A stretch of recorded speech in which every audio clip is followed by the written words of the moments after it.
湾继续受到寒流的影响，透早也是真冷。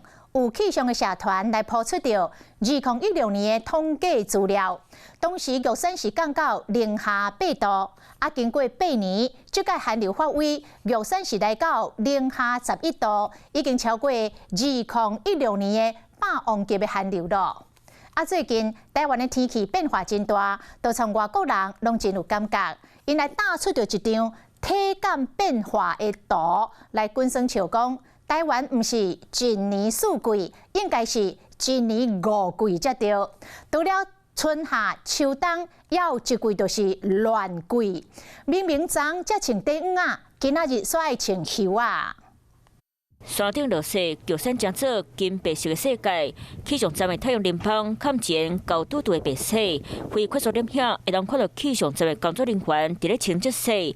有气象社团抛出2016年的统计资料，当时玉山降到零下8度，加8年寒流发挥，玉山甚至超过2016年的霸王级寒流，来到零下11度。那个冷并不一定是寒流带来的冷空气。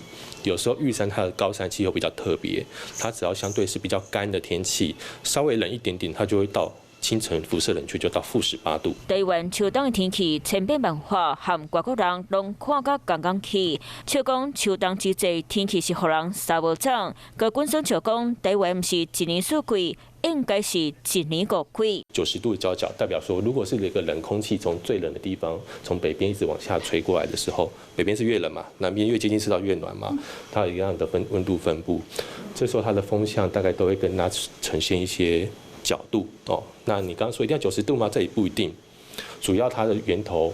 冷空气的强度才是最重要的。现阶段台湾是青色，也就是气温伫咧5度到10度左右，寒流慢慢离开台湾，提醒大家一定拢爱穿好少。你好，我是宋彦明，想掌握最及时的新闻资讯吗？赶紧订阅、按赞、开启小铃铛，锁定华视新闻 YouTube 频道。